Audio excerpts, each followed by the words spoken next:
Здравейте, хореца! Днес няма да правим забавни видеа, няма да влизам в образи, да правя скетчове и така нататък. Днес ще си говорим за нещо важно, което смятам, че касае всеки един от нас, който се бори за правдата и който е против насилието и над животни, и над хора като цяло. Насилието трябва да не остава безнаказано и всяка вид насилие трябва да бъде с строги наказания. Искам да апелирам за нещо и това е съпричастност. Съпричастност за дадени проблеми. Става ми тъжно, когато започна да чета коментарите на дадени хора и всеки омаловажава дадените проблеми. Всеки казва, че един проблем е по-важен от друг и така нататък. Всеки един проблем в България е важен, независимо какъв.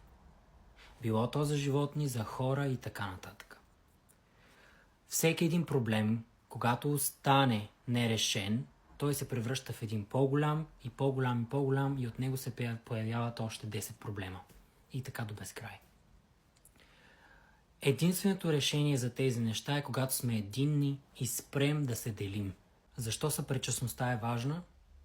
Защото така ти се бориш за една по-добра България, за една по-добра страна, за едно по-добро място за живеене. Защото коренът на всеки един проблем в България е беззаконието. Без добри закони, повече проблеми. Като дете винаги имах това чувство, когато видя някое бездомно коте, да го прибера в къщи, да е на топло, да го нахраня, независимо от последиците. Като че ли тази черта на емпатия, чувството на загриженост, на съпричастност, малко по малко изчезва в хората вече и се превръща в една постоянна апатия. Нежеланието да съчувстваш, нежеланието да помагаш, нежеланието да се интересуваш. Затова апелирам да бъдем малко по-добри и малко по-съпричастни към дадени проблеми. Защото единственият начин да решим тези проблеми е като сме единни и като ни е грижа, като сме съпричастни към тях. Независимо дали ни касаят нас лично или не. Защото когато се справим с един проблем, със сигурност ние ще помогнем да се справим и с други проблеми. Това е единственото ми желание. Да станем по-добри и да бъдем съпричастни към проблемите. Най-малкото нещо, което може да направим в този момент е като подпишеме петиция за искането на най-строго наказание към тези извършители на злодеянията, защото по този начин ние може да дадем гласност на съществата, които нямат глас, а и също така, защото днес може да са животни, но утре може да са хора. Il fait combien là aujourd'hui? 15 degrés. Ben c'est parfait, on va à la plage. Tu manges quoi? À ton avis, salade de pastèque feta? Ça fait du bien avec cette chaleur. Vamos à la playa, a mi me gusta bailar. C'est trop ma musique du moment ça. Ah, les soirées d'été comme ça en bord de plage, c'est vraiment les meilleures. Mais Léa, c'est fini l'été, hein, regarde. Chut, tu veux 2 ou 3 saucisses VG? Oula, mais ça tape aujourd'hui, hein, franchement. Sérieux Léa, c'est sûr que tu veux pas rentrer? Ouais, j'avoue, moi aussi ça me fait peur d'attraper une insolation. Je vais me baigner un petit coup pour me rafraîchir et puis on y va après. Et en gros, c'est ça mon plus gros trauma, tu vois. Ouais, ça te dérange pas que je mette de la citronnelle? Parce que tu connais le soir en été avec les moustiques et tout. Eh, franchement, les feuilles qui tombent en automne, c'est trop beau. Hein. Qu'est-ce qu'il me raconte lui? Non, je vois vraiment pas de quoi tu me parles. Hein. Ouais, Mila, ça te dit de venir à ma pool party ce week-end? Liam, j'organise une pool party ce week-end, tu viens? Tiens, je t'ai fait un petit chocolat chaud pour te réchauffer. Ça va pas ou quoi? Non merci, j'ai ce qu'il me faut. Toi aussi, le Moneuil, c'est ton parfum préféré? Non mais qu'est-ce que tu fais? Mais je mets la clim, j'en peux plus. Attends quoi, il est 20h et il fait déjà nuit? Alors attends... Ah ben voilà, j'en étais sûr qu'il était beaucoup plus tard. Allez, bonne nuit. Entonces, la Death Note es un libro donde puedes anotar cosas de personas que te odian. Ey, espérate. Hablando de libros, ¿Qué sucede? ¿no te gustaría que hagamos algo mucho más, no sé, divertido? ¡No me toques! ¡Ay, qué te pasa! ¡Demonios! ¡Me tocaste! ¡Lo siento, senpai! ¿Qué carajo? ¿No me vas a preguntar quién es senpai? ¿Quién mierda es senpai? Pues, senpai es un chico que conozco, ¿sabes? Y... ¿Eres gay? Ay, malditos raros. ¿Y ahora qué te pasa? Creo que comencé con el pie izquierdo, así que me presentaré de nuevo. Arigato gozaimasu. Mi nombre es Marcos, pero como tú ya eres muy cercana a mí, puedes llamarme Marcos Kun. Vengo de un lugar muy lejano llamado la Aldea de la Hoja, que creo que... Vienes no de recuerdo- Ayacucho. En tu Tinder decía Ayacucho. ¡Oh, recorcholis! Ya sabes mi verdadero lugar de donde vengo. ¿Pero qué te pasa? Pero... Ay, por Dios, ¿por qué, señor? Llévame contigo.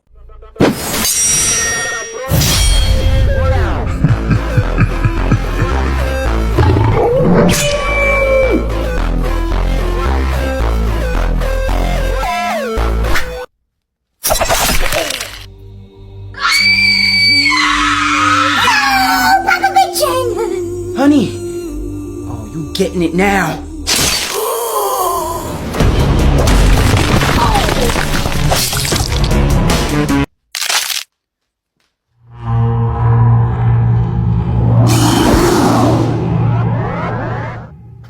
Mom, look!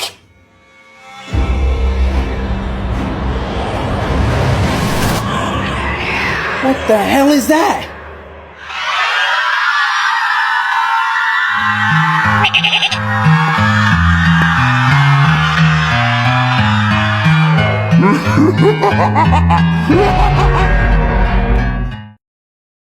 Бе, хора, ние днеска май ще имаме свободен час, бе. 15 минути минаха и той даскал още го няма по физическо. Айде да се събираме партакещи и да се измитаме. Ко ще кажеш ти? Анастасио, айде да валим да едем баницима. Айде, то няма да дойде. Какво? Идва ли, бе? О, Много се извинявам, че закъснях, ама аз набързичко само да ви кажа, че днеска няма да карате. Да, наложи ми се много спешно да пътувам и за това да знаете, че няма да карате днеска физическо възпитание и спорт. Ще ви помоля само мъничко, по-тихичко, ако искате ритете навънка топка, баскетбол, че си играете тук, каквото искате правете, само по-тихичко, който иска да върви да яде. Абе, прейте каквото щете, на мен ми се налага да замина за малко, ама не дейте да казвате на никой, че сте карали свободен, и само между нас си остава, нали така? Иначе следващия път ще бягате 600 метра на минус 15 градуса навънка. Не се шегувам.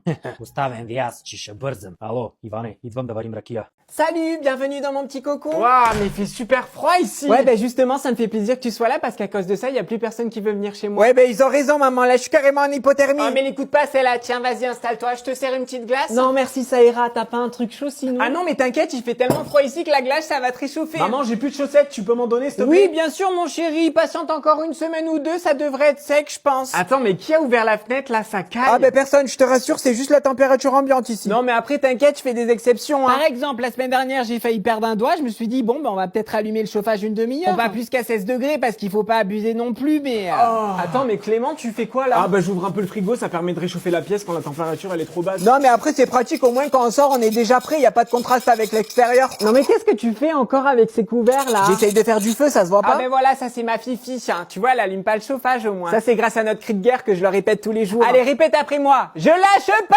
Je lâche pas. Je suis pas une merguez.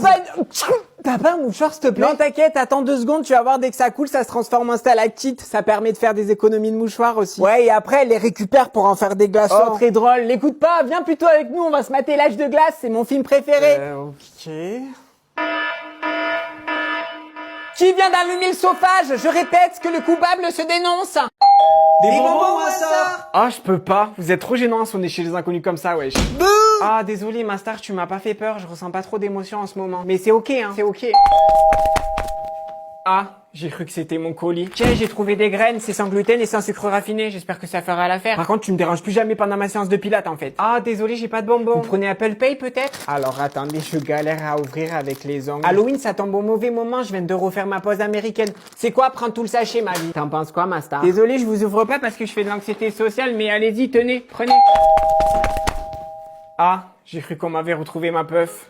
Tu danses pas, tu manges pas. Tu danses pas, tu manges pas. Très bon goût le costume de vampire. Tu serais pas scorpion comme moi, toi? Par contre, toi, ton costume de clown, c'est cancel. En fait, je te donne pas de bonbons. On joue pas avec mes traumas comme ça, en fait. Ah, toi, j'aime trop ton maquillage. Tu slay et tout, ma star. Par contre, tu as compris, le concept, c'est de faire peur ou pas? Bon, j'ai plus envie de vous parler. Vous pouvez vous casser de chez moi, s'il vous plaît? Ah, alors moi, mon mec, il m'a trompé avec sa mère le jour de notre mariage et j'ai ramené des dragibus. Vous avez des bonbons? Bien sûr que j'ai des bonbons. Je suis engouement depuis que Jessica et Thibaut se sont séparés.